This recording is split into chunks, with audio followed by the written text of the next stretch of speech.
Peace and greetings. Presenting the Network of Awareness podcast radio station, providing in-depth information on society and culture in America and abroad, bringing you truth messages of inspiration, keen insight, reputable interviews, and so much more. So now, for the truth you've been waiting for, your host of the Network of Awareness podcast, Aura, the informationalist.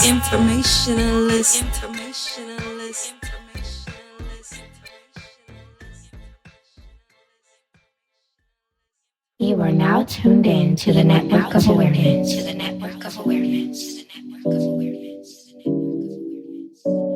Peace and greetings, people. This is Or the Informationalist, and you're now tuned in to the Network of Awareness, as well as Network of Awareness TV. And we got a great show tonight, or should I say today. For those that are going to be listening to the show or viewing this show on Roku or listening to it on the podcast networks, I have a very special guest today that is somebody that's going to be coming onto my show more than once, frequently. And for this first time that we're going to have him on the show, this is a brother that is a man of the Most High. He is also a council member of the BOCC, which is the Body of Christ Church. And very spiritual brother, very disciplined brother. And, as far as his character, from what I've gotten to know so far, he is solid as a rock.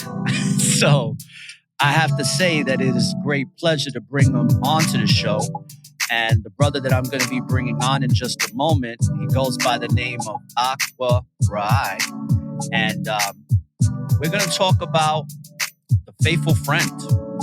And Brother Aqua Rai is going to break this down from the scriptures, from the way the Most High defines a faithful friend. And I think that when it comes to a faithful friend, the way the Most High interprets what a faithful friend, it is the only way to interpret what friendship truly is, because the Most High is the light, is the righteousness, is the only way. So, with all that being said, let's give him a warm welcome and let's give him an amp clap. Let's get that popping, and we're going to bring him onto the show in just a moment here.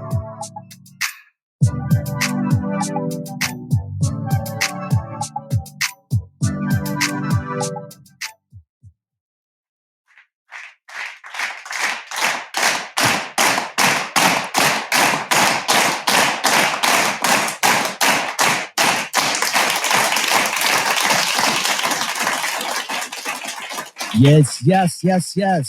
Peace and greetings and shalom to Brother Aqua Rai. How you doing, brother? I'm doing great, bro.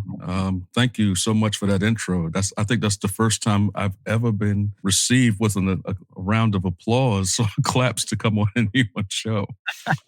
The Network of Awareness, my goodness. Absolutely. And I want to thank you for coming on to the show for this, what is called Spiritual Fire in Fellowship series. If you could just give just a brief introduction to let the people know who you are, and then we'll get this show started. Absolutely.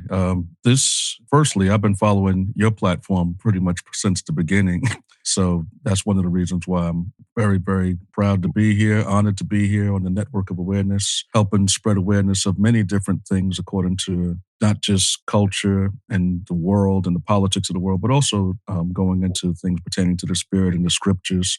And these topics were always very near and dear to me, even before I came into this faith. But when I came into the faith, that was the first time that through the Spirit of the Most High and His Christ, I started getting a lot of the answers that we really needed to survive in this world. For me, coming into the faith, I came into the faith when I was in college. So just to give you an idea, I think this year makes about 27 years for me. So coming in pretty young and then being involved in multiple different organizations and churches years leading up to being a council member, as you said, of the Body of Christ Church for the past 14 years. And just having that stability of being able to literally watch this whole world change around us. Because, we use these terms like somebody will say, I'm in the truth, or, they're in the word, or that they're part of this truth. And what they're really speaking of is in terms of knowing their nationality, knowing that they're Israel, knowing that they're the seed of Abraham, Isaac, Jacob, things of that nature.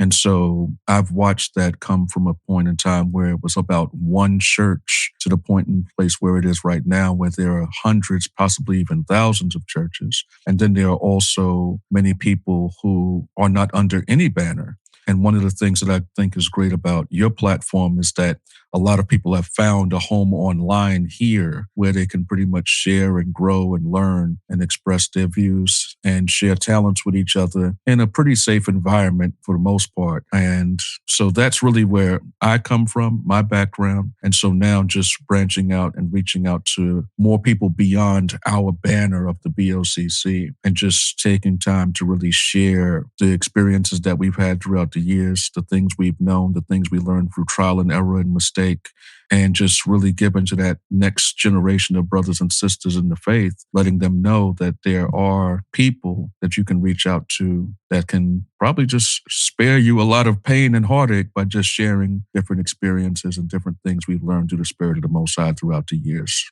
Well said, brother. And with that being said, let's talk about a faithful friend. Let's start off with, because, I'm actually doing a couple of shows with you, and we agreed upon a faithful friend being the first topic of discussion.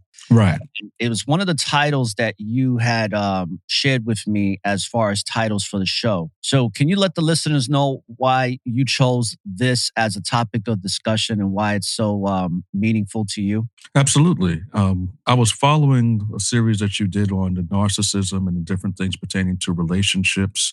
And even when we start talking about relationships, what a lot of people may or may not know is that even in the scriptures, the Heavenly Father describes the relationship between a husband and wife as the highest form of friendship. And so watching your platform and watching the different things that you were going through and bringing out to the listeners, you called this the network of awareness, and you expressed to me that this is the place where you like to bring out information that people may or may not know. And sometimes that takes the form of deep, meaningful things, secret societies, things that are hidden from the public, esoteric knowledge, things of that nature. And sometimes it's just things that are really down to earth and centered right here in your world, things that are actionable, things you can put into effect right now in your life. And I think that one of the things that would really help people a lot to avoid those situations like you went through with failed relationships, narcissism, being in failed relationships with friends, being betrayed, stabbed in the back, finding yourself in really compromising situations. A lot of that, if not most of it, can be eliminated out of your life altogether just by redefining what a friend is according to the scriptures and not according to the traditional definitions that we have since we were children. Absolutely. And I want to thank you. I thanked you privately, but I want to thank you publicly for having that first counsel with me and reading scriptures with me in regards to a failed relationship. And it did something for me that it's hard to put into words, but the best way I can explain it is it's almost like I was being attacked by demons, which I truly believe I was. And I was literally shaking. And when you started reading scriptures with me, it was literally like all of that slowly but surely just started to dissipate to where let's say if it was like a meter that was in the red, that red meter just started dropping down to zero. And it just started leaving me that shaking, those convulsions of rage and anger that I felt at the time. And the way you were breaking down the scriptures to me, it just literally left me. So it's something I'm never going to forget, and I'm going to truly appreciate you forever, because that had came at such a great time between you and Brother Julian at the time that were present, that it was just like it was just another marker for me in my life to let me know, just another confirmation that the Most High is powerful, the Most High is real, and that, that the scriptures are powerful, especially when it comes to Satan's ways and battling these forces of dark principalities that many of us are not aware of, that are constantly in our lives and watching us and trying to find their way in. And it's interesting because Brother Julian talked about how you give this description about how the elephants, when they're walking across the land, and the lions are looking for a way to get that baby elephant or the weaker elephant, and they're trying to find a little loophole or just a little crevice of where they can attack and for their prey. And I felt like that was something that I was going through, where it was like somebody was, demons were looking to just a little opening, weak spot to come and attack me. So I thought that was very interesting. What do you think, as far as from your knowledge and your vast experience in studying scriptures, when it comes to friendship, what do you think is, especially with a faithful friend, because that doesn't just happen overnight. That takes time. There's a lot of patience. There's a course of events that have to take place in order for that to even be achieved. But what do you think is one of the principles that the scriptures talks about when establishing that foundation to even having a faithful friendship? Okay, well, first I just want to start by going through what it is in this world, because when you start talking about friendship in this world, what do we really define it as? Or for the most part, we use that term very, very loosely. And for us, it's synonymous with an acquaintance, a co-worker, somebody that you grew up with in the neighborhood.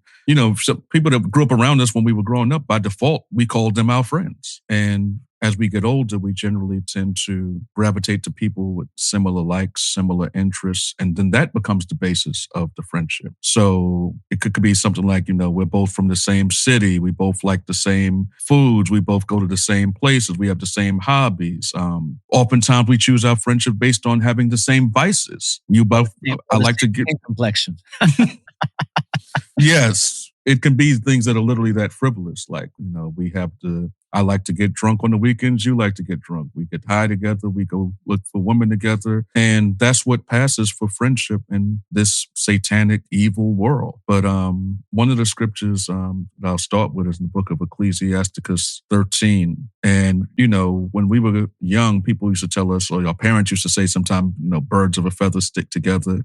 And we thought that was just like an old saying that people just threw around. But the scriptures kind of agree with that, because this is Ecclesiasticus 13, and I'll just start at verse 15. And it says, every beast loveth his like, and every man loveth his neighbor. All flesh consorteth according to kind, and a man will cleave to his like. What fellowship hath the wolf with the lamb, so the sinner with the godly? So even the Most High says it. People generally consort with people who they see their reflection in. So everybody's going to go to somebody who's just like them, and everybody's going to gravitate to people who reflect their values and ideals, even if those things are very wicked and evil ideals. And that's why the question was asked, what fellowship is there between a lion and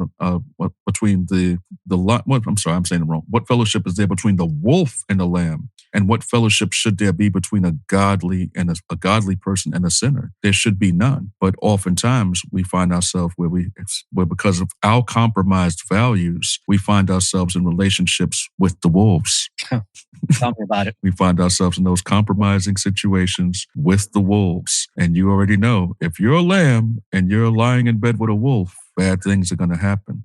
And I know that all too well. I like to think of myself as a wolf sometimes, but not in a sense. That a wolf in the sense that, as far as like spiritually, wolves can be within a pack, right, and they can also hold their own. And that's how I like to look at myself. I can be a loner and be completely content, because I always say I'm never alone, because the Most High is always with me. So how can I be alone?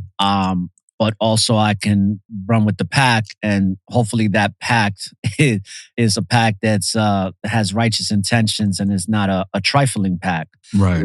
Sometimes we can get caught up with the trifling pact, and I definitely was one of those people that was rolling with people throughout my life that weren't necessarily doing good things. Right. Sometimes we are not a bad person, but we start to conform to please those people because we have so much love and respect for them, to where we start compromising our own values in life to please these other people, until we have to wake up and be like, hey, I can't do this no more. Especially when you want to serve the Most High. It's just not going to work. No. That behavior. No, it does not work, because that's one of the things that we get warned about in the scriptures as well. What we're speaking about is a scripture in the book of Proverbs where it tells you that the righteous is more excellent than his neighbor, but the way of the wicked seduces him. That's Proverbs 12:26. And it lets you know that, like you said, you might not consider yourself an evil person, or you might consider yourself even a person that's trying to do right. You're not doing wickedness, you're not doing evil by anybody, but you find yourself compromising your values just based on the crowd you're hanging around. And so that is very true. The righteous is more excellent than his neighbor, but the way of the wicked will seduce them. Now, when it comes to you talking about friendship of the world, the worldly friendships, and how people kind of gravitate to each other or find some type of camaraderie within each other based on, cultural background, skin complexions and all that. Do you think that you can achieve meaningful relationships when approaching a friendship like that in the world? Absolutely not. Because the thing is, you touched on it just a moment ago when you said the components, like the patience and the time and things of that nature. So when we start talking about the whole concept of that faithful friend, like the scriptures tell us that the righteous is more excellent than his neighbor, but the way of the wicked seduces them. So we can read that in the book of Proverbs, and it tells you that that's something that we have to be ever mindful of. That's Proverbs 12:26, if you want to look it up. And oftentimes we have this mentality like our righteousness is somehow going to rub off on the people around us. And oftentimes that is not the case. It's just the opposite. Their wickedness is going to overcome us. So our parents, when we were growing up, they tried to tell us many things like that. We just didn't listen. I think my mother used to always say, association brings assimilation.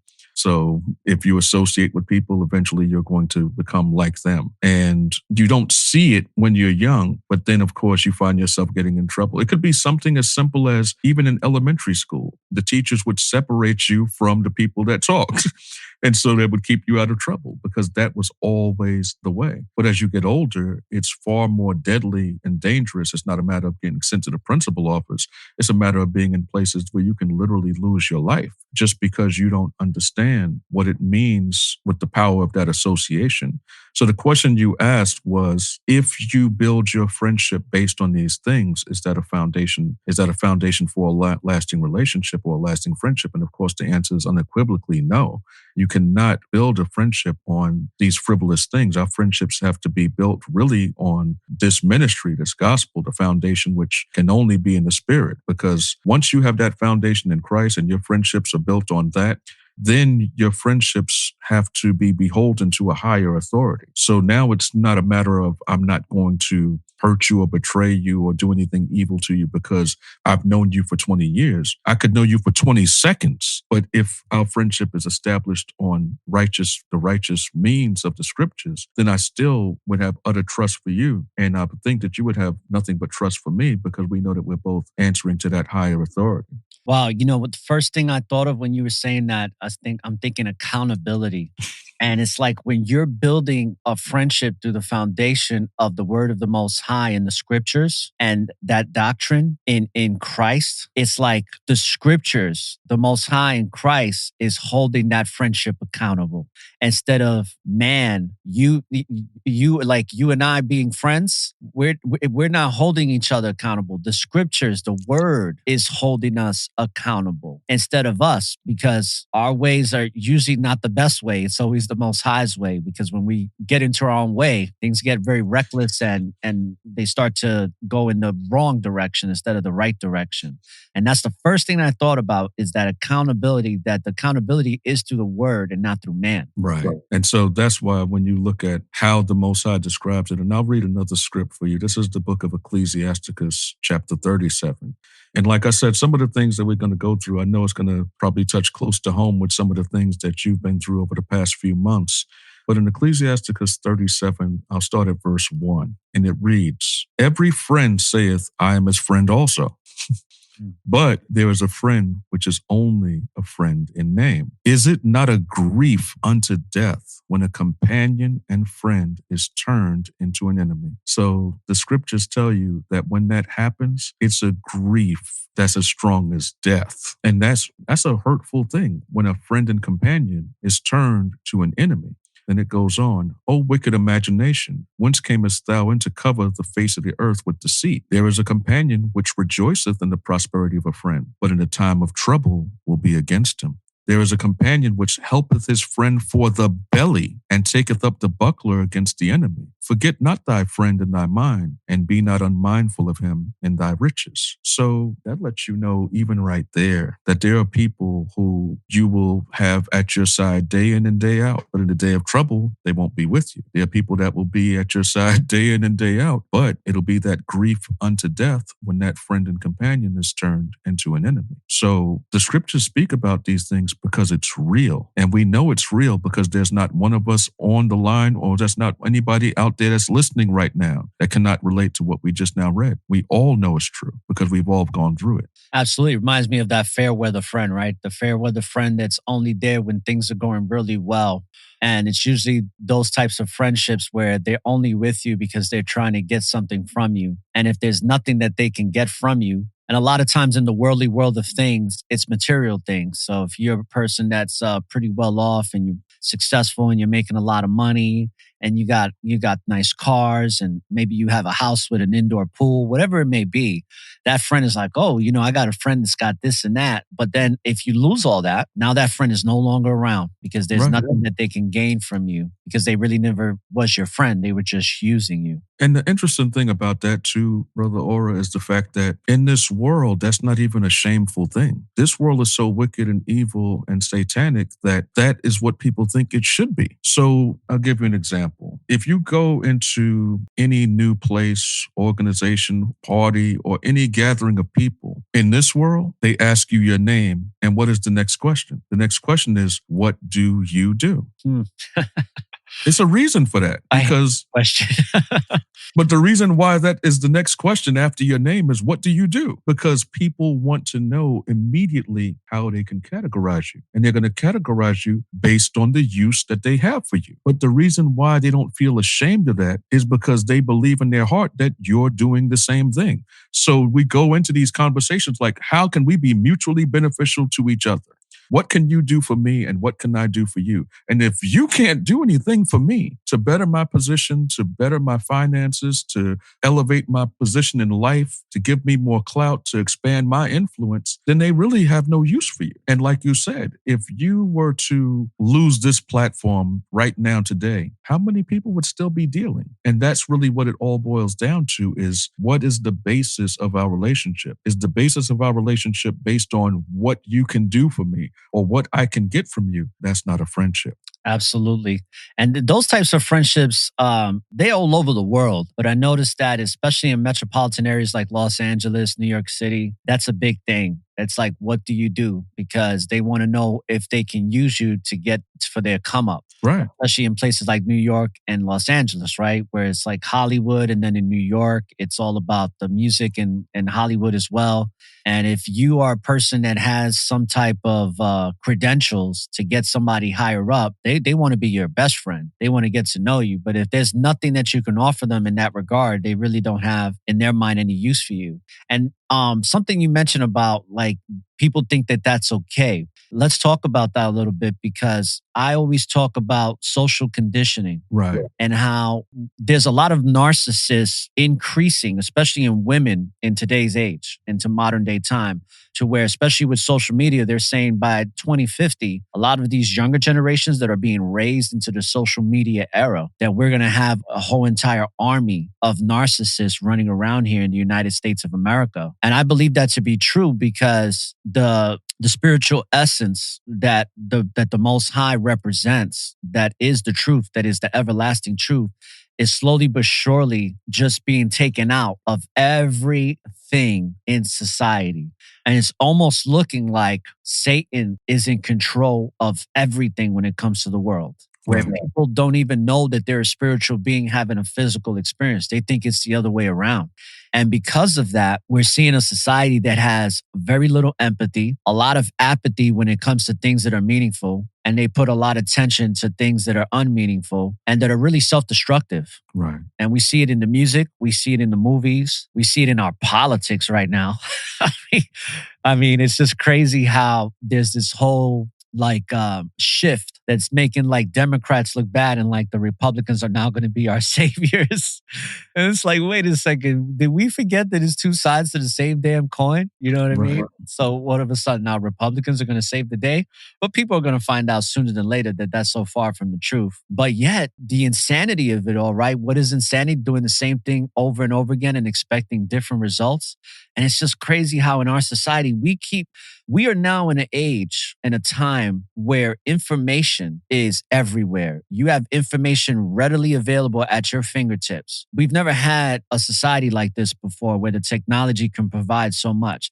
But with all that information that's provided and people have access to it, and even some people are aware of it and know some of these truths now that were once believed to be true, but they were lies, but now know the truth. People are still going along with the same old system. Right. Same crap, different toilet type of mentality. And it's like, but so many of you know that this system of control doesn't work, but yet you still get up in the morning and you're going to go put your ballot in thinking that you're making a contribution to society by voting for this next person, this next puppet that's going to come into place and fix everything. And going back to the topic at hand, when I'm in regards to this topic, it's like that faithful friend, where it's like a lot of people know that these people are wrong when it comes to friendships, but they still give them the benefit of the doubt. I was one of them. I mean, I did a whole show on it. No more benefit for the doubts, because that benefit of the doubt, it's just going to lead to more heartache and more suffering within what you thought was a meaningful relationship with that friend. Right. And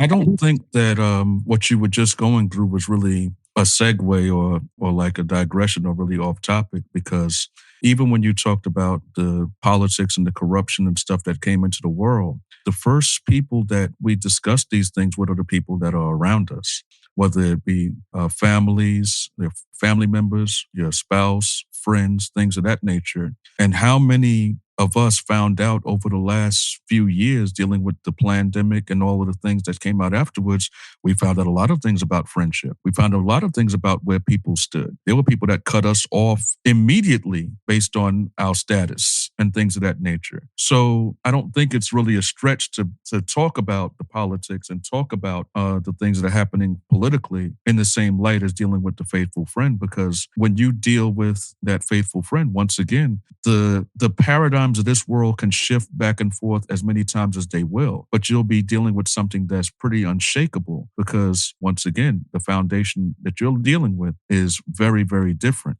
In the book of Ecclesiasticus chapter 6, verse 1, it says something really interesting. It says, instead of a friend, become not an enemy, for thereby thou shalt inherit an ill name, shame, and reproach. Even so shall a sinner that hath a double tongue.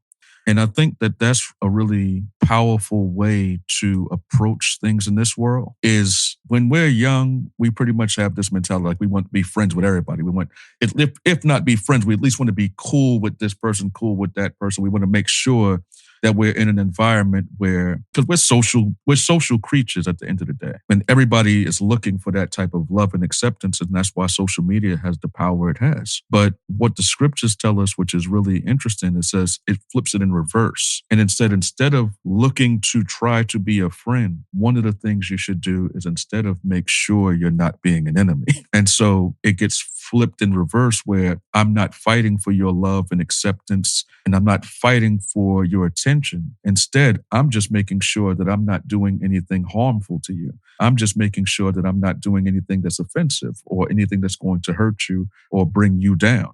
And so by doing that, the good things will come naturally because you're already operating from a position of doing no harm, if that makes sense. Makes a lot of sense. And I was thinking about what you were talking about, the plandemic. And it's something that I've mentioned plenty of times, especially when it comes to politics. The plandemic and politics go, they coincide with each other, because one thing I started realizing when Trump came into office, even when he was running and then when he came into office and then this plandemic happened, I noticed that a lot of relationships got severed within families and within friendships. Mm-hmm. It's conversations that I had with the locals out here in Florida, in the Tampa Bay area. I had many business owners say, hey, me and my brother-in-law and my sister are no longer talking anymore because they're pro-Trump and I'm a Democrat. And you have people that believe that the CACA-19, because we don't call it by its name on this platform.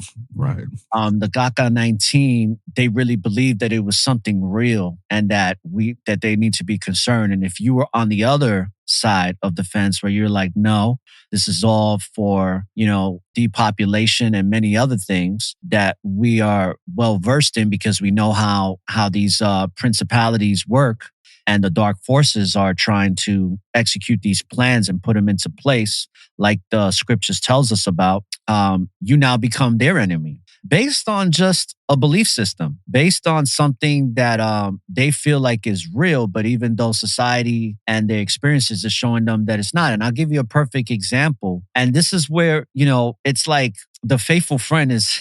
It's something to cherish if you can come across one, because it's not easy to come by these days. It's like there's so much evidence that's proving that everything that this pandemic has introduced is very destructive. It's based on lies, and the lies are being exposed and I mean literally second by second, moment to moment, every day for the past 2 years.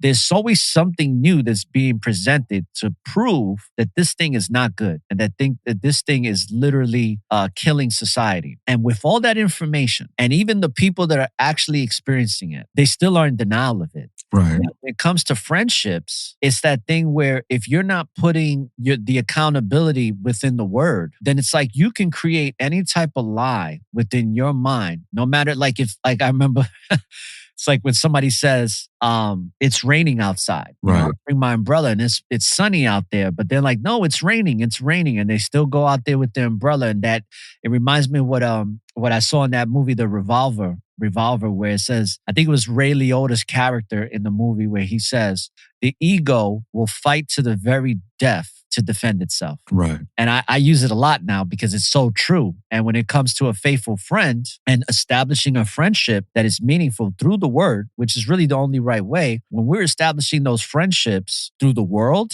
the ego is that part of people's thinking where they're just going to protect the lie to the very death. And that's where the accountability is not there, because friendships in today's world, they're very flaky if it's not rooted in the word. And then what winds up happening is one person will do something to the other, but not think anything is wrong with it, like you were mentioning earlier. No, that was perfectly said, because that's really where we are right now. And as a society, I don't really see it getting any better. I see it continuing going off the rails to getting even more detached from what true friendship is. And that's why, even though I know the show started to veer into politics and different things more heavily, like I said, I don't think that that's off topic at all. I think that this is very much on topic, because nowadays we see so many relationships and friendships destroyed, as you said, just for differing views. And when we start allowing allowing the state of this world to dictate to us who we can associate, who we are not going to associate, who we're going to befriend and who we're not going to befriend,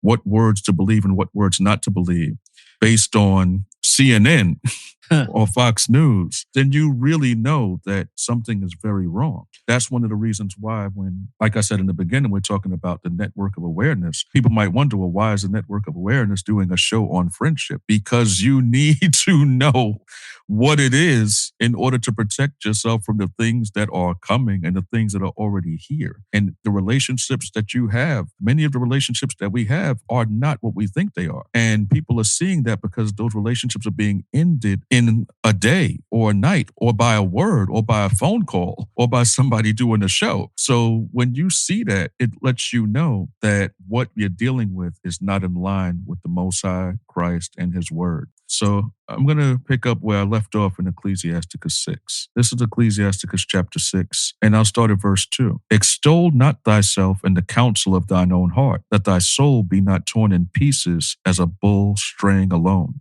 So that goes right back into the thing you were saying about everybody in their mind thinks that they're right. And so they're extolling themselves in the counsels of their own mind. But it's more dangerous today because it's not even really the counsel of their own mind. It's the counsel that's been put into their mind and programmed into their mind. And that's why they're being destroyed as that bull straying alone. It goes on, and I'm going to jump down to the point about that friendship again. This is 6 and 5. It reads, sweet language will multiply friends, and a fair-speaking tongue will increase kind greetings. Be in peace with many, nevertheless, have but one counselor of 1,000. So that's another thing we have to understand. You can't tell your business to everybody. And these conversations like we're having now are conversations you can't have with everybody. So the scriptures are already warning us that. It's letting us know, be in peace with many. So you can go to the job, you can go to work, you can hang around family, you can deal with everybody and be peaceful with them. But the counsels of your heart, you can't share that with everybody because not everybody is ready or willing or able to understand what a person in the scriptures is dealing with, what a person who's dealing with this true faith understands. And a lot of times we have this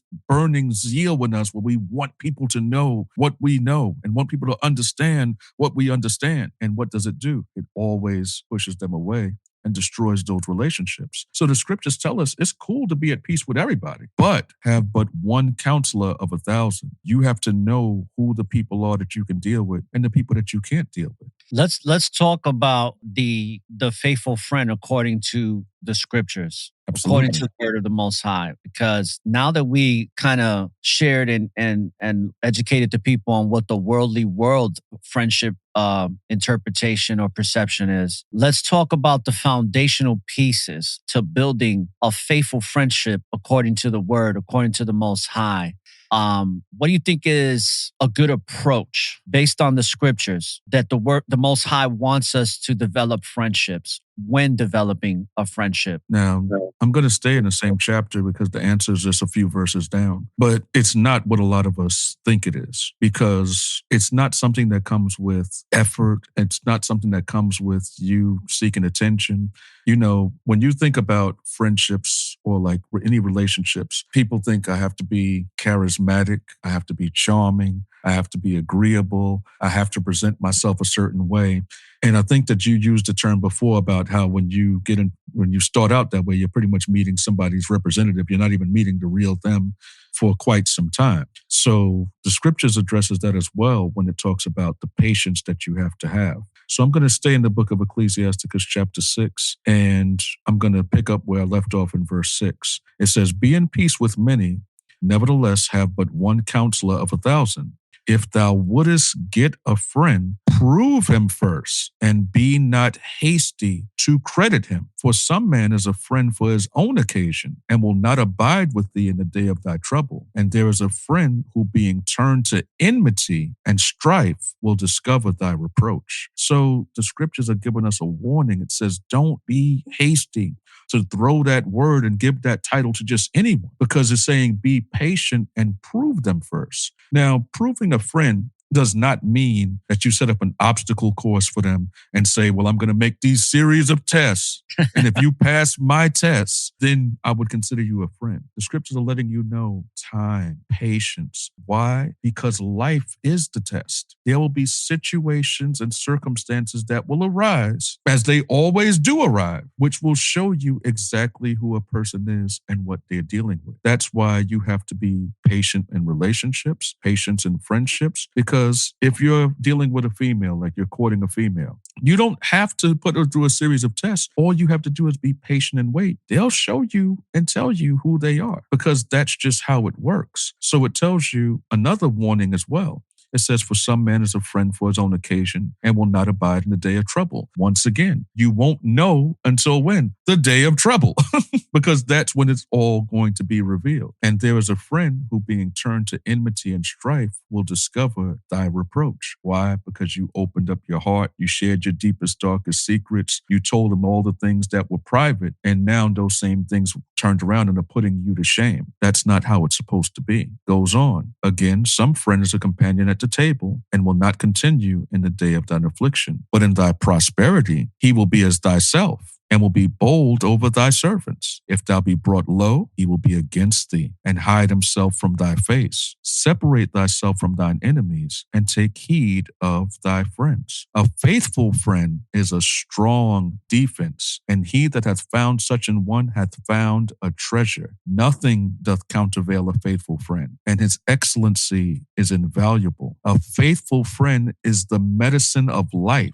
And this is the key to the whole entire chapter. Pay close attention. A faithful friend is the medicine of life, and they that fear the Lord shall find him. Wow, powerful. Wow. Do you want to continue? Like, I didn't want to cut you off. Yeah. Well, I'll just say a few more words about that last verse 16. There's a scripture in the book of Proverbs 31 where we talk about the virtuous woman. And one of the first questions it asks about the virtuous woman is, who can find a virtuous woman? For her worth is far above rubies. That's the secret. You can't find a virtuous woman. A virtuous woman is gifted to you from the Most High. It's no different than the faithful friend. You can't find the faithful friend. The scripture says that they that fear the Lord shall find him. So you can't be a person dealing with wickedness, deceit, betrayal. You can't be a person that's dealing with all of the works of the flesh and none of the fruits of the spirit. You can't be a person that's dealing with envy, strife, hatred, lasciviousness, concupiscence. You can't be a person that's dealing with variance and contentions and all of these things and still expect that the Heavenly Father is going to bless you with this faithful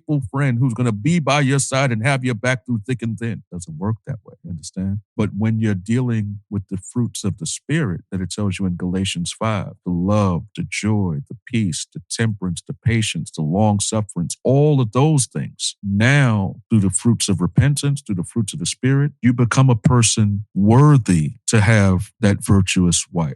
You become a person that's worthy to have that faithful friend. And then all of a sudden, they start to appear.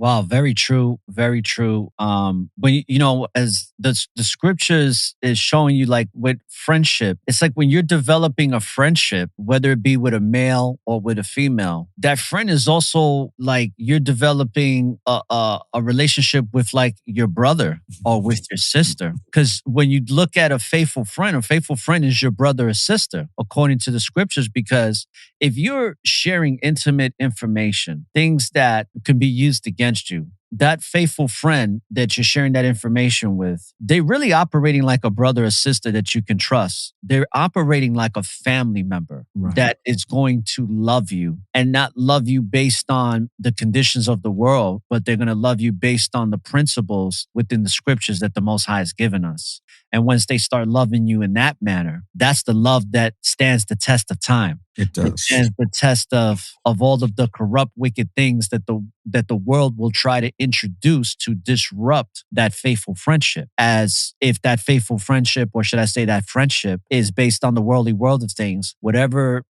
interruption that comes in to disrupt, it'll probably disrupt it very quickly. And like you were mentioning earlier about just one little thing that's said, one little thing that's done, could be even something as minor as a text message that's misinterpreted.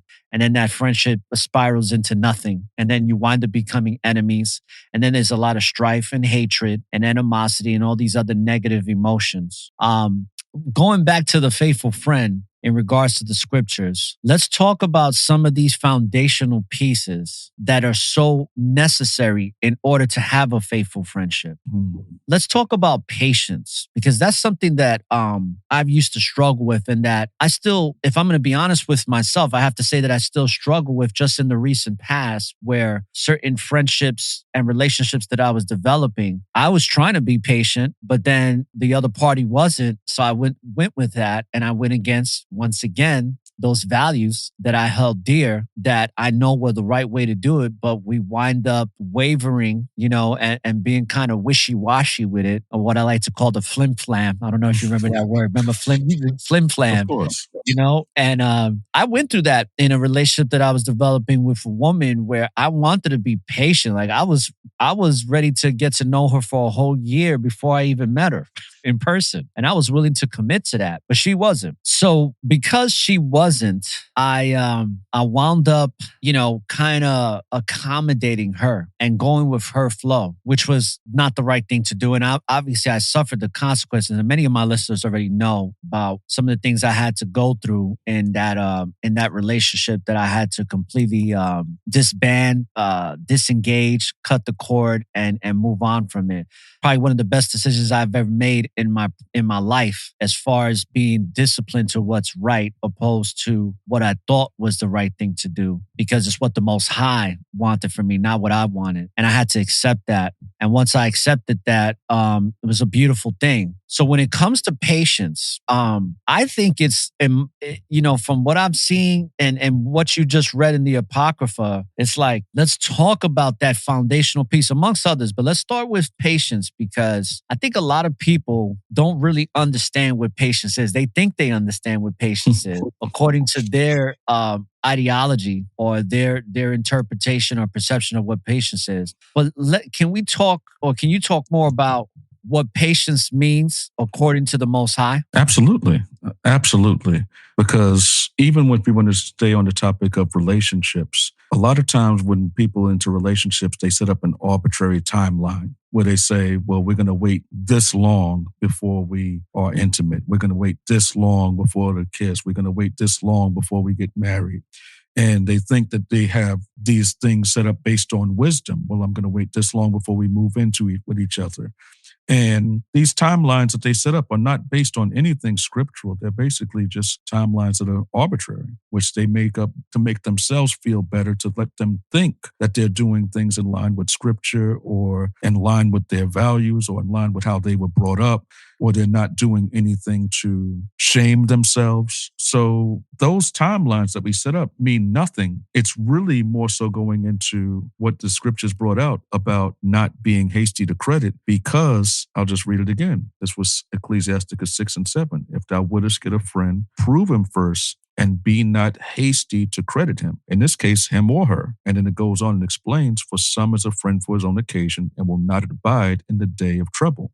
So that's one of the reasons why the patience is so necessary, because you won't be able to tell friend from foe while things are going well. You won't be able to tell friend from foe when you're in a time of prosperity. If you're in a time where everything is going well in your life, you have plenty of money, plenty of resources. If you're living the way you want to live, doing the things you want to do, and the person who is by your side is benefiting from all of those things right along with you. And and you don't have a problem with that, because you have love for this person, have affection for this person. If this is your friend, like your best friend, you want them to be where you are, and you want them to flourish in your success. And if this is a person that you want to be with as far as a relationship, then you want to be able to, when you want to show them like, okay, this is the lifestyle that you'll have if you're with me. These are the things you'll have. Like, I can provide these things, but I'm not providing providing it just out of necessity or by obligation. I'm providing it because I love you and I want you to have these things. So when the situation is like that, it's no way you can know who this person truly is. So the patience hasn't yet been fulfilled. But when the adversity comes, and that's why we always say, wait, just wait, because life is ups and downs. Life is good and bad. You don't have to sit up the test. Life is the test. That's right. So when the Most High puts you in a situation where you might be down on your luck, you might be in a situation where you lose tremendous amounts of money. You might be in a situation where your name is defamed. You might be in a situation where a lot of people are no longer dealing with you. You might be in a situation where business deals go sour. You might be in a situation where your health fails. You might be in a situation where you can no longer work for yourself, because I've seen that too. Situations where people took ill and were bedridden or were in a situation where they had a grievous disease like cancer and stuff like that. People disappeared. And so there were situations where people were no longer making the same amount of money on the same bracket. People disappear. So people or even something as frivolous as what we spoke about just a few moments earlier about the politics of this world, the things with the pandemic, people disappear. And so you don't have to wait long, but you do have to be patient and know what it is that the Most High told you to look for. And when you start seeing a person's true character come through, don't ignore the things that you see. But the thing is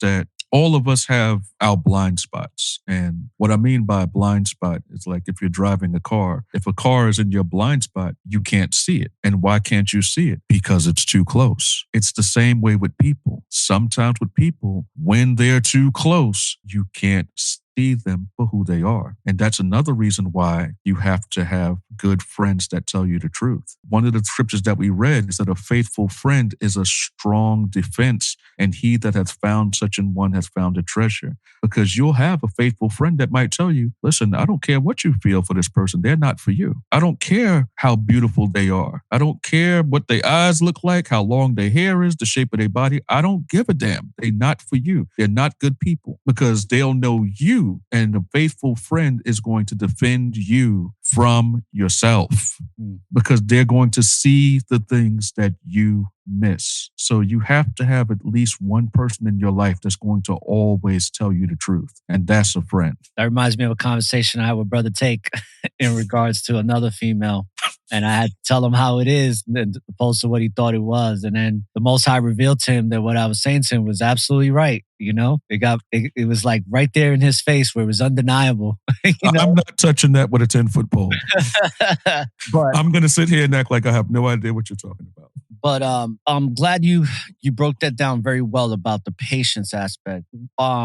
Based according to the Most High's word, what is another a foundational principle when developing friendship that we need to be very aware of and need to have that solid grounding in order to develop what could be or turn into a faithful friendship? It's a trait that you wouldn't even associate with friendship a lot, but you'd be surprised at how important this trait is. Courage. And like I said, it's not something that you would associate with friendship a lot. As soon as you said it, I was like, courage. Okay. Courage is very, very important when it comes to friendship. And I'll explain why. It's multiple reasons why. One of the reasons why is because we all come from backgrounds where we've been betrayed, we've been hurt, we've been run over, we've been abused, we've been neglected. We come into every relationship with baggage and scars. And when the Most High is showing you that a person is for you and you already know, like, this person is down for me. You've been patient. You've proved a friend. And they show you that they got your back, whether it be your friend at your side, like a male friend, or even a female that you're looking at and saying, this is a potential wife. Oftentimes, people are never able to make that a true friendship because they're not courageous enough to open up. They're not courageous enough to let go of all of the hurt of the past. They're not courageous enough to be a friend and allow themselves to be a friend and allow someone to be a friend to them, because their walls are too thick. The walls are too high.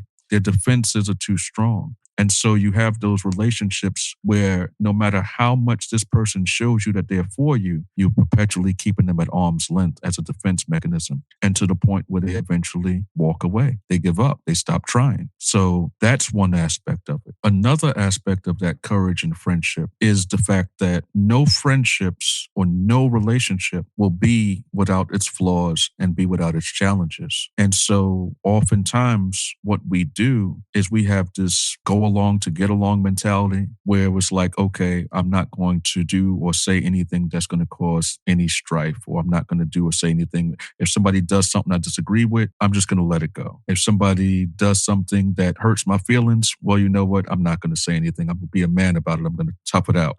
But what happens is eventually you start grudging, you start dealing with resentment, you start dealing with hatred without even knowing it, and it will happen gradually over the course of time.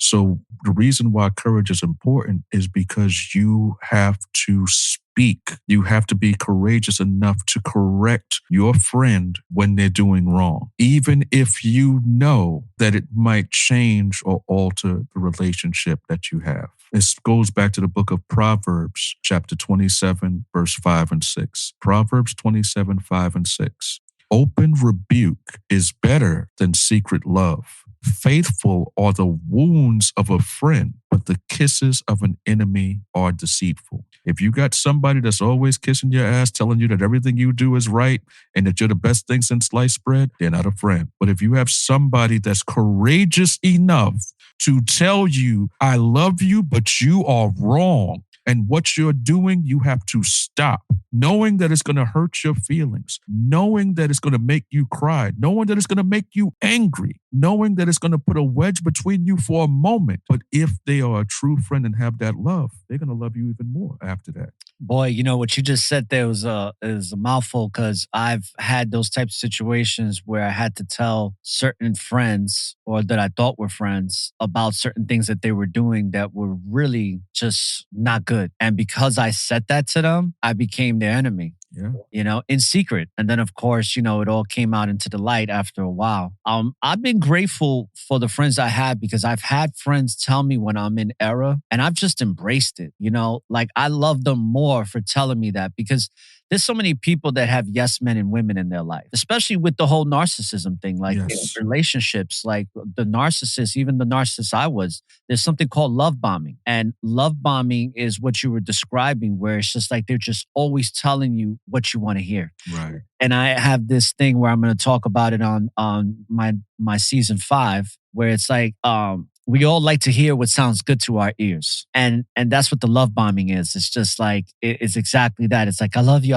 you're the best. And it's like, you can never do nothing wrong. But in secret, obviously, the narcissist is just doing that because that's a form of manipulation. But even for somebody who's not a narcissist, in these friendships that are developing in the worldly world, is where they're kissing your ass so much that how can you even grow from that? You know, that's why it's good to have haters in your life. And I truly believe this, because sometimes when you have these haters in your life, and I'm not talking about friendships, I'm just talking about haters. I'm talking about people that just don't like you for you being you. Right. It's good to have that energy, not so much around you, but it's good to have that energy in your life to be present, because you're able to appreciate those that don't give you that energy, and you're able to recognize the difference. Something that I heard on the Joe Rogan podcast a long time ago, where they talk about a hater is unrealized potential. And that's powerful. Boy, it was so powerful. It stuck with me. And it was his friend Redbad that said they were talking about Michael Jordan, how when he sees somebody doing something great, it inspires him. But what the hater is, when they're hating on you, is they're seeing all the potential in you that they can't see within themselves. And I think a lot of times in friendships, a lot of friendships go sour because there's a lot of, you know, I was in a friendship for 23 years that I had to cut off. And this is a brother that I used to read scriptures with heavily. This is a brother I did music with. This is a brother that I learned a hell of a lot from. He learned a lot from me. And we've been through a lot. But throughout our whole friendship, once I did the rewind, I realized that he was jealous of me the whole entire time. And a lot of people like, you're just realizing that now after 23 years. I knew that after year 1. Like, what took you so long? And it's like that whole thing goes back to the benefit of the doubt, because people, they it's like they're gonna agree with you, but most of the time when they're agreeing with you and they're telling you everything you want to hear, they have another agenda. Right. They don't really love you like you think they do. And it's a lot of times it's because they don't see that potential within themselves that they see in you. So what's the first thing that they do? The easy thing to do is to hate. Right. And that hate can grow and morph into something that it winds up becoming it winds up becoming the foundation of your friendship. The foundation of your friendship is based on some type of lie where there's no genuine exchange. Going back to your courage that the scriptures talks about, being courageous in the friendship, where you're not going to tell that friend what they need to hear. A lot of times, and I've experienced this with even family, friends, where it's like you're walking on eggshells with certain friends. And you know that if you say certain things that it's gonna spiral into something you don't want to deal with. So you don't have that courage. You put that courage to the side and you're like, I know if I say this to this person, it's not only gonna piss them off, but it's gonna spiral into something I may not want to experience. And Right. you lack the courage. You put courage to the side and you just go along with the get along. Right. And I think that everybody on this line that has ever done it knows how unprofitable that is and knows that it does not work. And so that's the reason why I think that this class is, or this episode of the podcast is very relatable, because like I said, there's no one on this line that's not going to know the truth of what we're going over, because everyone has experienced it for themselves. Everyone knows that this is true as far as the mistakes that we've made and the mistakes that some of us are still in right now. Some of the people listening right now are in relationships they should not be in. And some of the people that's listening right now have friends that they are realizing even right now as we speak are enemies. And like I shared with you even before we began the podcast, the scriptures that I'm sharing right now, the first time I read them was probably about 26 years ago. And I considered myself to be a person that had many friends. So it devastated me reading these scriptures where it's explaining that friend cannot be known in time of prosperity, and in times of hurt, an enemy will not be hid from you. And I'm looking at these scriptures saying to myself, none of the people that I call friends are friends. I mean, it literally brought me to tears. I was devastated because I had to face a reality that I couldn't understand, especially not at that young age. I was in my early 20s, and when you're in your early 20s, you think everybody's your friends.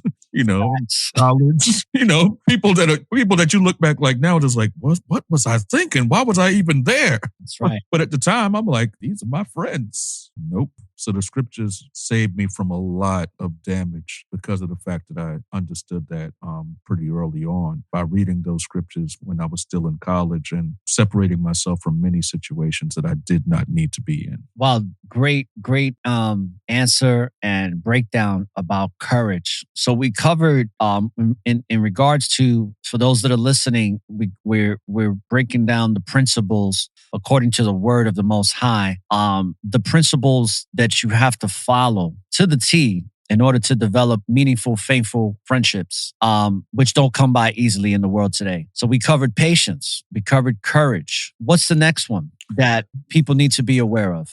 Another one that you really have to be aware of, and then we told the title was The Faithful Friend, but you really do have to be faithful. There is a fidelity that you have to have in your friendships that show that you're committed. And people often use that word being in a committed relationship when they're talking about a spouse or a wife or something like that. But even for someone that is not a wife, someone that is just your friend, this is my best friend, you have to be faithful to that friend. You have to be committed. You have to have a degree of fidelity in your dealings where they know that they can trust you. And so I'm just going to read another scripture that's going to explain it a little bit more. This is the book of Ecclesiasticus, chapter 22. And I'm going to read verse 25 and 26. And it reads, I will not be ashamed to defend a friend, neither will I hide myself from him. And if any evil happen unto him by me, everyone that heareth it will beware of him. So part of being in that friendship is you have to have a degree of fidelity where you're showing yourself and to be a friend by defending your friend. There will be times when there'll be enemies that come up against him. There'll be times when, like you said, there'll be haters. There'll be time when there'll be many obstacles that your friend is dealing with. So now you have to ask yourself, what is my character? And am I the type of person that's going to sit around and say, okay, well, you know what? Everybody here is talking about this person and everybody here is talking about him like he's a piece of garbage. Well, I'm just going to either one, join along with the crowd, or I'm just going to be quiet and say nothing. Both are wrong. Absolutely. Both are wrong because the scriptures tell you, I will not be ashamed to defend a friend. Neither will I hide myself from him. And so part of that fidelity and part of that faithfulness is that when you have the opportunities to do good, you do good. When you have the opportunity to defend, you defend. When you have the opportunity to uplift, you uplift. All of those things are part of being that faithful friend, whether it be in a marriage, whether it be in, this is my best friend, this is, women do that phrase around, oh, this is my sister, this much. But the thing is you have to understand those words are not frivolous. If you're calling somebody your friend, then you're literally entering into a contract that's just as sacred as marriage in many ways, because it's not something that you throw away. True friendship is something that's supposed to be forever, the same way a marriage is supposed to be forever. That's why, like I said earlier, marriage, according to the scriptures, is the highest form of friendship. So yes, you have to add into it that fidelity, that faithfulness, that trust, that I put them all three as one because I see them as one. Would you count in loyalty and coincides with that? Absolutely. Reason I bring that up is that I'm going to paraphrase because I can't pull it up right now because there's so many posts within my Instagram. But somebody shared an Instagram post with me about 2 months ago, and I'm going to paraphrase here where it says, loyalty is not what you're saying when you're in front of me, but it's what you're saying when I'm not around. And I was just like, and I was talking to Brother Aksaka about that because, he was in agreement with me about that. It's like, it's so true. It's like your loyalty is based upon what you're doing when I'm not around. Like, how are you going to talk about me? Like you were saying, how are you going to talk? Like, are you going to stay quiet when people, because it reminded me of my friend Black Mike from New York. And I never forget where my daughter's mom, I had brought my daughter over to her, and he happened to be at her cousin's house. Her cousin and one of my friends are married, and me and my daughter's mom weren't together anymore at this present time. And I brought my daughter over, dropped her off or whatever. And, they were trying to demonize me by saying that my daughter looked like she was high off of marijuana. And that wasn't the case, but they were doing it like joking, right? In front of her family.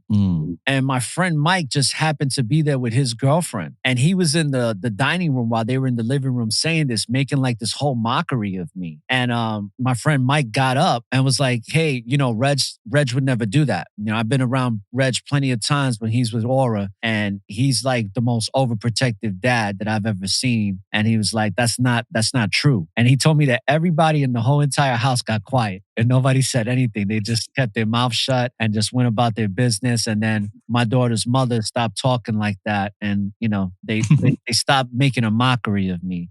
And I never forget that because that's what you were talking about. It's like, are you going to just stay quiet when everybody's trying to, talk nonsense to you? And obviously, that I went through that with a particular platform that I had certain relationships with people, and these lies were being spewed about me, and some people went along with it and joined the bandwagon, and some other people that weren't for it, they just stood quiet and didn't speak up for me because of something you talk about too. And you talked about this with Brother Thessalio. Did I say his name right? Oh, Bezaleel. Yeah. Sorry about that, Brother Bezaleel. And when you was with Brother Kakum, that video they got put out, that's just getting a lot of views. I just love it. Like that's like a video that I have to watch at least 3 or 4 times a year now, just to kind of keep me rooted in what really matters, so that I don't get lost. Right. And you had mentioned in that video about how a lot of people, they won't say nothing because they don't want to get chastised. They're in fear of having the same thing that's happening to their friend happen to them. And I even had a sister say that to me. She's like, well, how, like what he's doing to you and what he did to the other sister, how do I know he's not going to do that to me if I say something that he don't like? And guess what? That sister's still in that platform now. Wow. You know, and a lot of these people know that he's wrong, but out of fear that, like that walking on eggshells thing, it's like they know how this man operates. They know that there's a lot of wickedness in him, but they're not going to present that to him because they don't want his wrath to fall upon them. And that's why loyalty and that faithfulness, it's so important. That's why faithfulness is so important to the Most High. Yes. I mean, we're seeing a lot of people now, especially with the pandemic, everything that's introduced, which we all know that's Satan. That's Satan driven like 110%. There are a lot of people that are not being faithful to the Most High. They're supposedly are rooted in the Word. Some of them, listen, I got family members, brother, that are rooted in the Word just longer than you've been rooted in the Word. And they know it like the back of their hand. And they've adhered to that word throughout most of their life. But when this pandemic came along, all of that went out the window when it came to the science appliance. Yes, indeed. And I'm like, wait a second, what happened? What happened to loving Christ? What happened to being rooted in the word of the Most High and putting your faith and trust that the Most High's got your back, that you're going to be just fine, that you know that a lot of this is propaganda. But what did they do? They went and rolled up their sleeves, you know, and the rest is history. I even lost some family members because of that. So brothers and sisters that are listening, faith over fear. But faith in your friendships, faith in the word of the Most High, of knowing to be faithful to the righteousness within the word, instead of not having that faith or being unfaithful. And a lot of times we're unfaithful because of convenience. Right. You know, and being faithful is uncomfortable a lot of times in the world that we live in. Right. And you talk about it. A lot of the brothers at the BOC talk about it all the time. That's why you guys, I love the fact that you men and women at the BOCC focus on repentance so much, because I feel like from what I'm experiencing and what I'm learning, it's like repentance is like that shower that is the key every day, you know, because if you don't take a shower, you're going to start stinking. No, you hit it on the head. Armpits. I call them the onion armpits. You know, and you're not cleansing yourself, that onion stench is going to get, you know, it's going to rise and it's going to get thicker and thicker. Right. And that repentance is what keeps you going forward. It keeps you to be able to be faithful. Right. And you know, when it comes to friendship, that faith, man, it is powerful. It's powerful because it's a matter of life and death, from my opinion. It really is a matter of life and death, because it doesn't necessarily mean a matter of life and death physically. It's a matter of life and death spiritually. Yes. Because there's a lot of us walking around that are unfaithful and we're already dead. We're walking around dead man walking, you know? It's like the spirit is already dead and the body's just waiting for it to catch up to where it takes its last breath, you know? That down. That's powerful. But really, that whole thing about that faithfulness and that loyalty and not being afraid to defend friends. There's somebody that had a quote pertaining to that I've always said was like the greatest quote pertaining to not being afraid to defend a friend. And of all people, it was actually King. Martin Luther King said it. And what he says was, in the end, we will remember not the words of our enemies, but the silence of our friends. Yes. And I was like, wow, of all the things that man said, that's the one that I say, like, wow, he was on to something with that. Because in the end, you don't really think about all the things you've been through. People have said all type of horrible, wicked, evil things pertaining to me in my life and you and yours. And while those things that were said about me might have been hurtful, while the things might have been shameful things to say, while the things they said might have been just really straight evil, as bad as those things may have hurt, they didn't hurt nearly as bad as the silence of my friends. And so when we talk about that faithfulness, that loyalty, that fidelity, that's a real thing, bro. It's very real. And what a great breakdown that you did on that, because faith, brothers and sisters, sisters is so important. And I think that when it comes to faith, and from my perception and my understanding, it's a never ending responsibility, along with courage and along with patience, right? And before we go into these other principles, according to the word of the Most High, one thing I want to talk to you about is responsibility, where friendship is a never ending responsibility. It's like you can't take a week off. You can't say, you know what, I'm going to be your friend this week, but next week I'm not going to be so friendly. Right. Next week I'm going to take a break and our friendship is just going to be on hold for a minute. It's like friendship is an ongoing 24/7 thing. It's not something that you could just take a break from. And if you're following it according to the word of the Most High, just like following the word of the Most High, you can't take a break from it. And we've seen many brothers and sisters. I know you've seen way more in your life than me, especially within congregations that you used to be a part of and not in the one that you're currently in, where brothers and sisters have strayed away from their responsibility to the Most High. They've strayed away from their faith and they want to do certain things that they know are not right. And a lot of them try to get away with it, hoping that the congregation ain't going to find out, family's not going to find out. And then, of course, the lies catch up to them. And then they have to face that reality that you got to be held accountable for your deeds and actions.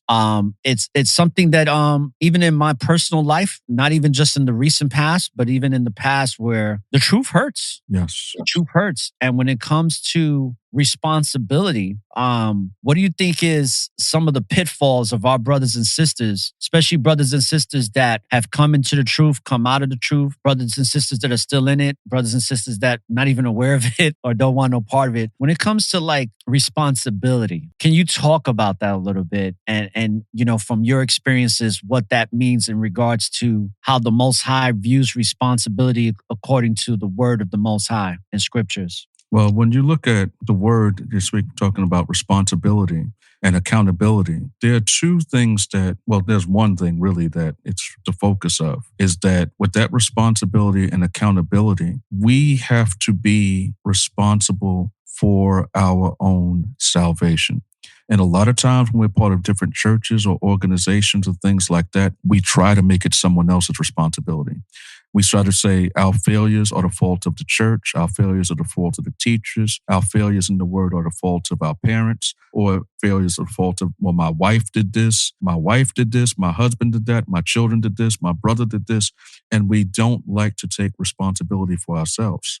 And you read in the book of Philippians chapter 2, verse 12, one of the things it speaks about is about serving the Most High with that fear and trembling. When Paul speaks to the church in Philippi, he says, and I'll just quote it, he says, whereby as ye have always obeyed, not in my presence only, but now much more in my absence, work out your own salvation with fear and trembling. So he's letting you know that the responsibility is not on me to get you salvation. Neither is it on the church or anything else. It's always going to be your responsibility to make sure that you're right with the Most High, His Christ, and that you're keeping these commandments. The same thing is referenced in the book of Jude. In the book of Jude, when Jude is rebuking the church, one of the things he tells the people of the church or the brothers and sisters, he says, keep yourselves in the love of God. Keep yourselves in the love of the Most High. So when he's saying that you have to keep yourself in the love of the Most High, it's not something anybody else can do for you. It's something that you have to do for yourself. And lastly, the scriptures also tell us that we shall all appear before the judgment seat of the Most High to receive of the things that are done in our body. So the reason why I want to talk about that as far as responsibility is because when you start thinking about all the different things that happen to us in the faith, it's easy for us to sit back and say, well, this brother told me this brother told me that, or this brother said this, and that's the reason why I did it. It doesn't work that way, because the time is going to come when we're going to stand before the throne of the Most High and His Christ to be judged for all the things that we've done on this earth and in this body. And in that day, I'm not going to be able to say, well, Ora did it. Well, Ora said this, or the brother said that, or somebody taught me this, or because at the end of the day, if we're talking about responsibility, whose responsibility is it to make sure that I stay in Christ, that I stay in the love of the Most High, that I stay on the straight and narrow? Whose responsibility will it be as far as me entering into the kingdom of heaven? At the end of the day, it's only going to be mine. So that responsibility and accountability go hand in hand. You can't really have the one without the other. They're interchangeable. I have to be responsible and I have to be accountable for my own salvation. And when we talk about the brothers and sisters around us, even the people that we look at as friends, you can be my best friend, but I can't get that for you. When you talk about that righteous tightrope, one of the things you know about a tightrope is how many people can go over at a time. One person. One person at a time. Barely. Right. One person with great difficulty and travail at a time. And so when you understand it that way, it's like I can love you, I can support you, I can encourage you, I can strengthen you, I can do all of those things, but I can't do the walk for you because that's your responsibility, just like my walk is my responsibility. It coincides with when we come into this world, when we're birthed into this world, we're birthed into this world by ourselves. We come out of our mother's womb alone. Mm-hmm. And then when we leave these bodies, we leave alone in the sense that it's just our responsibility the whole entire time. This whole entire walk in faith is our responsibility. It's always an individual responsibility. Yes. And I think that coincides, and correct me if I'm wrong, but that coincides with the freedom of will that the Most High blessed us with, that willpower to choose. It's our choice, our responsibility to choose the righteous or to choose the wicked, or to not make a choice. And to not make a choice is a decision as well. To not make a choice is a choice. That's right. You're absolutely right. So just on that point about that choice, yes, that all goes back into the same thing, the responsibility, the accountability, because the choice is going to be on us. Nobody can make it for you. And I think that you really hit on something golden just now, because even when you look at a lot of these platforms that we deal with, in the churches that we deal with, even the online podcast platforms that you have and that other people have, a lot of times people don't want to make the choice. They want someone to make the choice for them. And they believe that if someone else makes the choice for them, it absolves them of responsibility and accountability. And nothing can be further from the truth. Yeah, I felt like saying, ding, ding, ding. Tell him what he's won, Johnny. You hit it right there on the money, man. It's like they want somebody to tell them how to do it instead of them figuring out. Matter of fact, and that's the simplicity that you brothers talk about in the BLCC of how even especially in the New Testament, the simplicity of how the Most High wants us to live and why He even brought His Son down to teach us this. Mm-hmm. The simplicity of life. And I was just telling I was talking to Brother Take about this and Julian, where it's like, even though it's so simple, it becomes so hard to live within that simplicity these days because we're so conditioned by all of the temptations and all of the lower nature of man that has become the way of life. And because it's become so easy to be wicked these days, and it really is, it's very easy to be hateful. It's very easy to be just a mean person. It's very easy to just be egotistical and all these other things. And it just makes it that much harder that even though it's very simple to live a righteous life and to do right by our brothers and sisters in humanity, it's somewhat difficult for people because that's going to come with a lot of adversity when you start living your life like that, just like Christ had a lot of adversity. Ain't nobody have more haters than Christ, right? So no one. Son of Most High probably knows hatred and animosity more than anybody ever living. Right. And because of that, I feel like, or I should say that I know that the world that we live in right now comes with great responsibility if you want to live your life according to the word of the Most High instead of living it your way. Right. It's going to strip you down naked to where you're completely exposed, but you can start clothing yourself with that righteous armor that the Most High can provide you through the word. And just me saying it, I'm just like, that's the Spirit talking, because, I'm learning a lot from this conversation on how I need to live my life and how I need to grow and get rooted in this word of the Most High.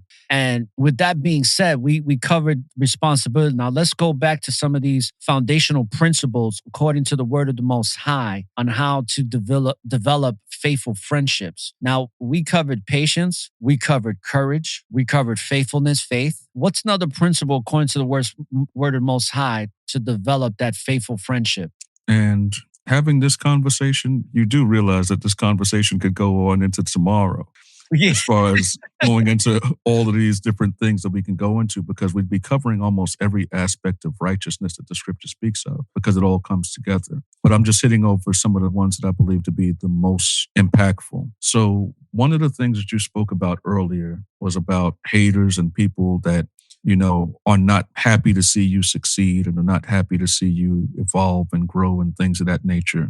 I'm not sure if it's so much of a principle as much of it is just a practice. But when you look in the scriptures, I think the two best examples of what I'm about to bring out are David and Jonathan, and John in the Old Testament, David and Jonathan, and in the New Testament, John the Baptist and the Christ. But the reason why it's important to what you're asking about this, the topic of the faithful friend, is because the first king of Israel was King Saul. And King Saul was basically overcome with jealousy and hatred for young David, who would later become the king of Israel. But interestingly enough, David's absolute best friend in the whole world was Saul's son, Jonathan. So Jonathan and David were best friends, but there's a problem. And the problem is that the Most High is raising up David to be great in the eyes of the people and raising up David to be the next king of Israel. Why is that a problem? It's a problem because Jonathan is the heir to the throne. So can you imagine what that's like? I'm the heir to the throne, but the Most High is clearly favoring my best friend to have it instead of me. Reminds me of the movie The Godfather. So the thing is, you'd be surprised how much all of those movies have stolen from scripture. Oh, yeah. Every single movie has stolen that from scripture. Even the personal development books that have been written by these authors, and they all take from scriptures and quote scriptures in every single one. So what I'm going to do, and this will be probably the last point I bring out before we close up, is Samuel in the Old Testament and going into Jonathan and David in the Old Testament and John the Baptist and the Christ in the New Testament. And I think that would be like a really good place to really seal it. This is the book of 1 Samuel, chapter 18. And this is the first meeting between David and Jonathan after David had already slain Goliath. And now he's being brought into the house of Saul, the king of Israel. And this is 1 Samuel 18:1. And it came to pass when he had made an end of speaking unto Saul that the soul of Jonathan was knit to the soul of David. And Jonathan loved him as his own soul. And Saul took him that day and would let him go no more to his father's house. So basically, David lived in Saul's house as his son. And him and Jonathan were like best friends and brothers. Verse 3, and Jonathan and David made a covenant because he loved him as his own soul. And Jonathan stripped himself of the robe that was on him and gave it to David. So that's where you get that term, I'll give you the shirt off my back. He gave him the robe that was on him and gave it to David, and his garment, even to his sword, and to his bow, and to his girdle. And David went out whithersoever Saul sent him, and behaved himself wisely. And Saul set over him the men of war, and he was accepted in the sight of all the people, and also in the sight of Saul's servants. But now there's a problem with David. And what is the problem? Verse 6, and it came to pass when David was returned from the slaughter of the Philistines, that the women came out of the cities of Israel singing and dancing to meet Saul with tabrets, with joy, and with instruments of music. And the women answered one another as they played and said, Saul has slain his thousands, and David his tens of thousands. And Saul was very wroth, and the saying displeased him. And he said, they have ascribed unto David 10,000s, and to me they have ascribed but thousands. And what could he have more but the kingdom? And Saul eyed David from that day and forward. So now Saul wants to kill David because he sees the Most High elevating this man to greatness right before his eyes. Understand where this is going, right? Absolutely. But now what's the problem? The problem is that Saul wants to kill David, but his best friend is the king's son. So when you look at how that works and how horrible of a situation that is for Jonathan, it goes on because it shows you that even though David did nothing wrong to this man, Saul was intimidated by what the Most High was raising up and doing to David. And so now there's a situation that happens in the next chapter, which is for chapter 20, where now David understands that there's a plot to kill him. And not only is there a plot to kill him by Saul, but Jonathan is unaware of it. And so this is where David finally reveals to Jonathan, your father is trying to kill me and I have to flee. So what does Jonathan do? Jonathan covers for him so that he can get away. This is 1 Samuel 20 and 24. And it reads, and David hid himself in the field. And when the new moon was come, the king sat him down to eat meat. And the king sat at meat as with other times, even upon the seat by the wall. And Jonathan arose, and Abner sat in Saul's side, and David's place was empty. So now Saul yet realized what's going on, that David fled for his life, because he's looking at the table and David's seat is empty. Verse 26, nevertheless, Saul spake not anything that day, for he thought something had befallen him. He is unclean. Surely he is not clean. Because remember, if you were under the laws of uncleanness, you couldn't be there at the feast days if you were unclean. 27, and it came to pass on the morrow, which was the second day of the month, that David's place was empty. And Saul said unto Jonathan, wherefore cometh not the son of Jesse to meat, neither yesterday nor today? And Jonathan answered, said, David earnestly asked leave of me to go to Bethlehem. And he said, let me go, I pray thee, to our father. For our father hath a sacrifice in the city, and my brother, he hath commanded me to be there. And now if I have found favor in thine eyes, let me get away, I pray thee, to see my brethren. Therefore he cometh not unto the king's table. Now this is what Saul says. And Saul's anger was kindled against Jonathan. And he said unto him, thou son of the perverse, rebellious woman, do not I know that thou hast chosen the son of Jesse to thine own confusion, and unto the confusion of thy mother's nakedness? For as long as the son of Jesse liveth upon the ground, thou shalt not be established, nor thy kingdom. Wherefore now send and fetch him unto me, for he shall surely die. So what is Saul telling Jonathan? Don't you understand that you can't be king as long as he's alive? Don't you understand that your kingdom will never be established while he's alive? But what does Jonathan care more about? Jonathan cares more about the righteousness of the father, and he's going to honor his friendship with David. So what does he do? After hearing those words, he goes out, he warns David, and so David departs away in peace, and Jonathan made sure that David was safe. So when you read down further in the chapter, it tells you that when Jonathan came and gave David the warning, this is verse 41, and as soon as the lad was gone, David arose out of the place toward the south and fell with his face on the ground and bowed himself 3 times. And they kissed one another and wept one with another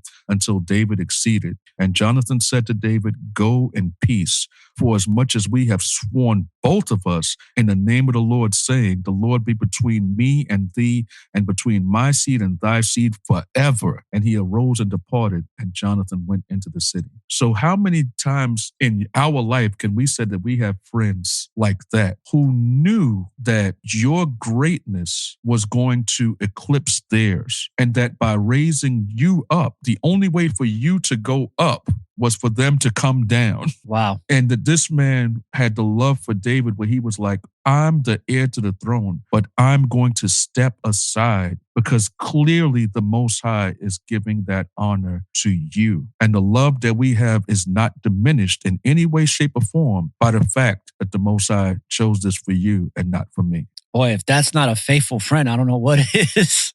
That's like the epitome of what a faithful friend is right there. So that's the reason why I said I wanted this to be kind of like the closing sequence we're explaining, because we've explained it in theory, but I wanted to see everybody to see what it looks like in practice. What does that love look like in practice? What does that loyalty look like in practice? What does it mean when it says, I will not be afraid to defend a friend in practice? That humility in practice where it's like, okay, you know what? I'm the heir to the throne. But guess what? I see now what the Most High is doing, and that greatness belongs to you. That glory belongs to you. It doesn't belong to me. But even in that, it doesn't diminish in any way, shape, or form the love I have for you or our friendship.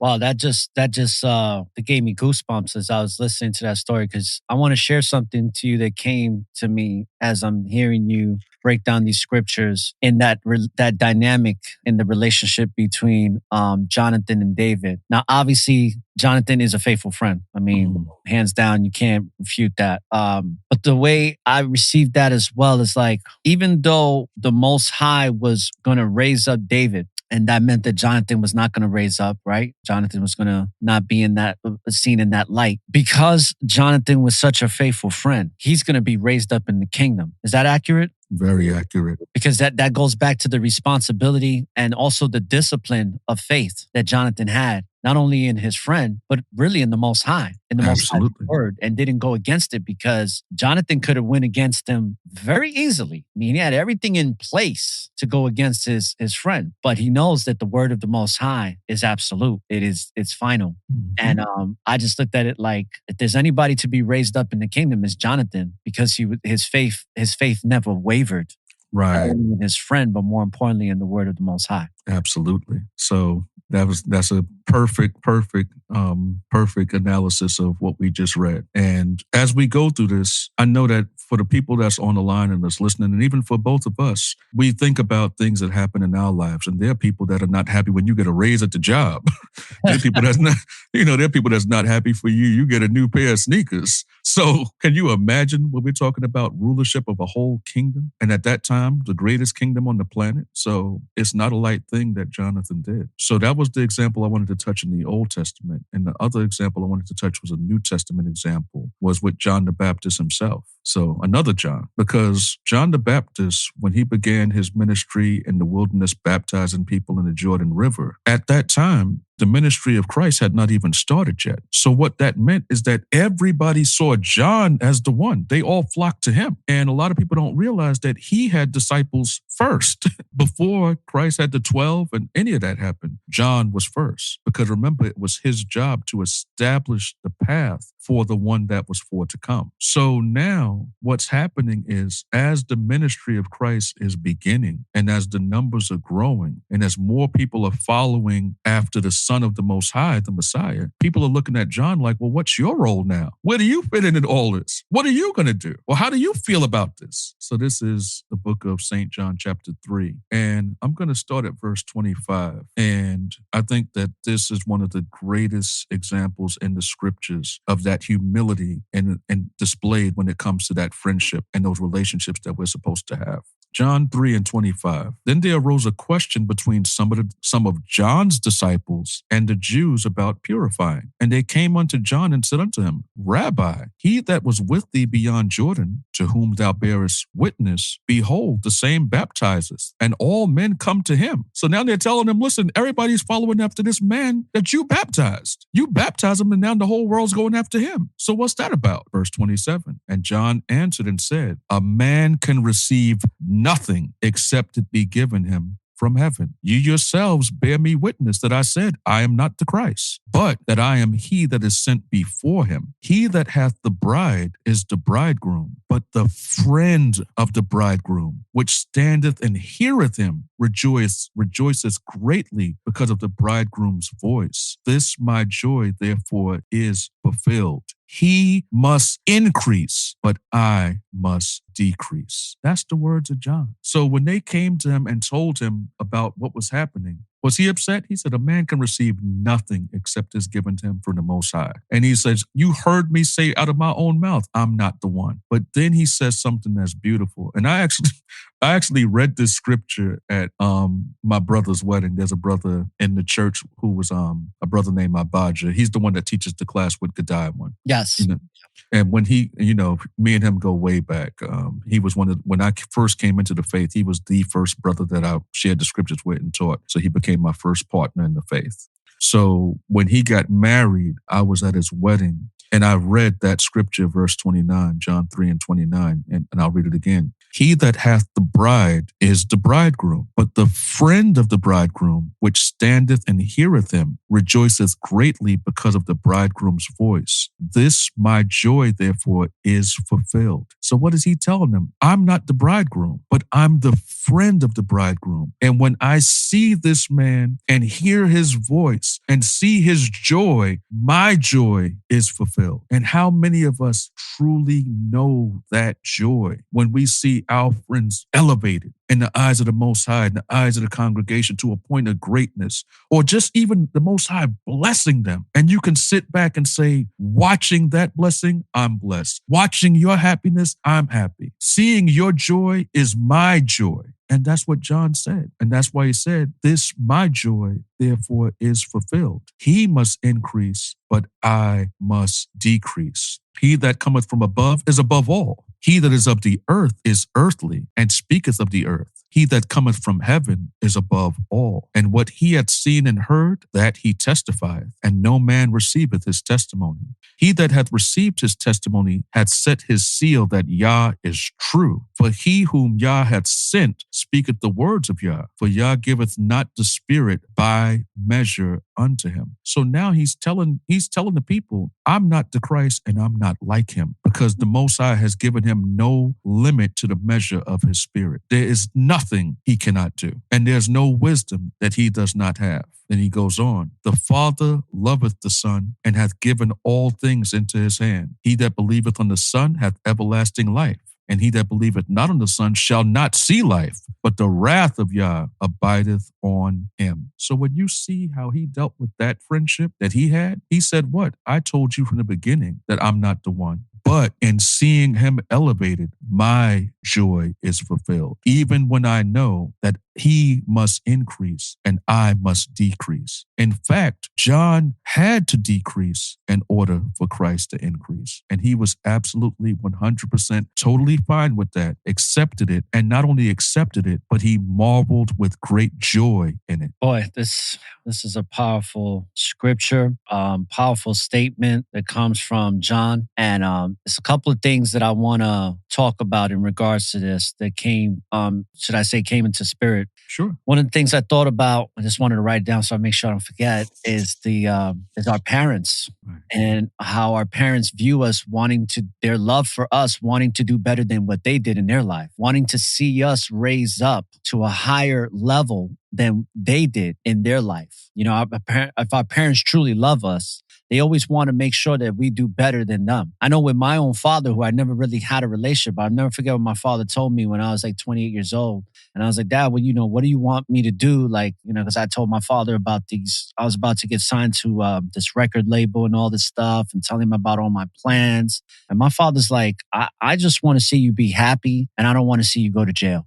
That's all I care about. Nothing else. As long as you don't go to jail, I'm good. Like I'm seeing you raise up to a higher level than me. And I just think about our parents, where when they truly love us, they want to see us raise up higher than them. Mm-hmm. Not all parents are like that, but if you are truly loving to your child, you want to see your child do better than what you did. Right. That comes naturally, I think. I think as parents, we all should be like that.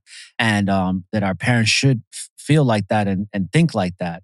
The other thing I thought about was being comfortable in your own skin. And I think about how John was comfortable with his place and with the Most High place for him in this world, and being content with that, and knowing that there's a lot of righteousness in his life, that he doesn't have to hold himself to a higher regard according to what man feels like he should be at, because he's not the one. And he knows that. And I think that we in the flesh really have to be content and comfortable with living within ourselves and being content with who we are, that we don't have to put ourselves in somebody else's shoes all the time and be like, hey, that's your path. This is my path. And if you're gonna get, and let me make sure I word this correctly, but if you're gonna be in a higher place than me, if you're gonna have more notoriety than me, if you're gonna have more attention than me, if you're gonna be of higher stature than me, seeing you raise up to that level brings me joy, because I truly love you. and that I am comfortable with the man or the woman I am because I'm comfortable in the body that the Most High gave me to dwell in, this temple. I think the biggest problem too, one of the biggest problems in the world we live in today is people are not comfortable with the temple that the Most High gave them, right? And we can talk about transgenderism, but we won't go there.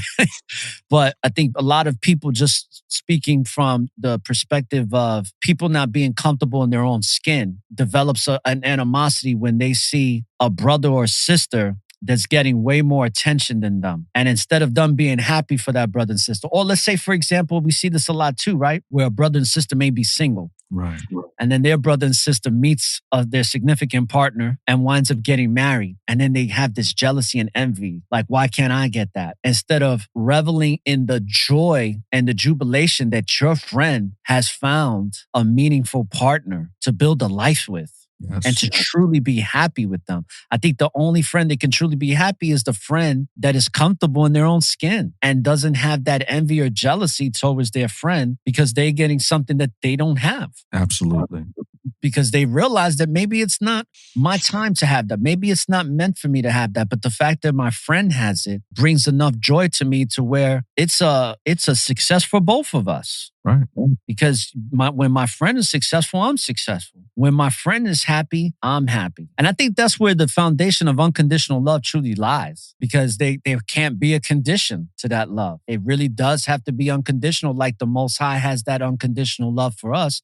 But that unconditional love, even though the Most High has unconditional love for us, it does come with responsibility. Because if we're out of order, that unconditional love is going to be met with, I'm not going to say punishment, but there's going to be consequences to that because we're not adhering to the word of the Most High. Just like when we don't listen to our parents and our parents tell us not to do something and we wind up doing it anyway, And my mind is racing with all the different thoughts that are coming to me when I heard you reading those scriptures. But to just simplify it, it's like, be comfortable in your own skin, especially when it comes to your friendships. Don't covet what your brother or sister has. Don't covet what your friend has because it's not meant for you to have that. If you don't have it, there's a reason why you don't have it. Most of my friends, matter of fact, all my closest friends are all married. I'm the only one that's not married. But when I'm with them, and I see the women that they've chosen to live their life with, I love the women that they're with just as much as I love them. And I appreciate their union. And that union gives me a lot of inspiration that I know what it looks like to have a meaningful relationship. And when it's time for me to have it, then the Most High will will it to be. Absolutely. If that makes any sense.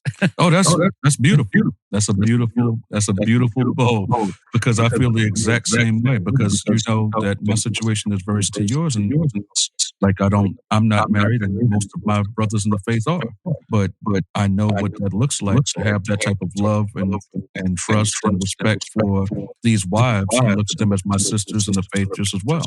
So it's a beautiful thing. And some of them have actually been around from the time they met and watched them grow and love together until they became married. So all the more reason why that bond is there.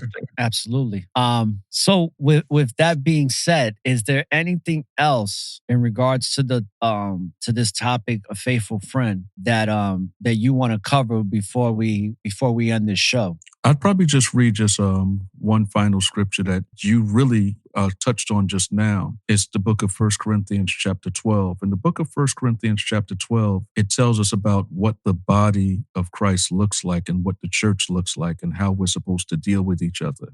So I'm just going to read verse 25 and 26, and I think that should make the point. And it reads that there should be no schism in the body, but that the members should have the same care one for another. And whether one member suffer, all the members suffer with it. Or one member be honored, all the members rejoice with it. And that's what it's supposed to be. So that friendship that we have individually can be a great, powerful, and beautiful thing. It's precious, it's rare. But even as the body comes together, the Most High still forges us together under those same principles of that love and care that we have for each other, mirroring the love and the care that He has for us. So as far as it being the network of awareness, I believe that today we both help people become more aware of what this looks like.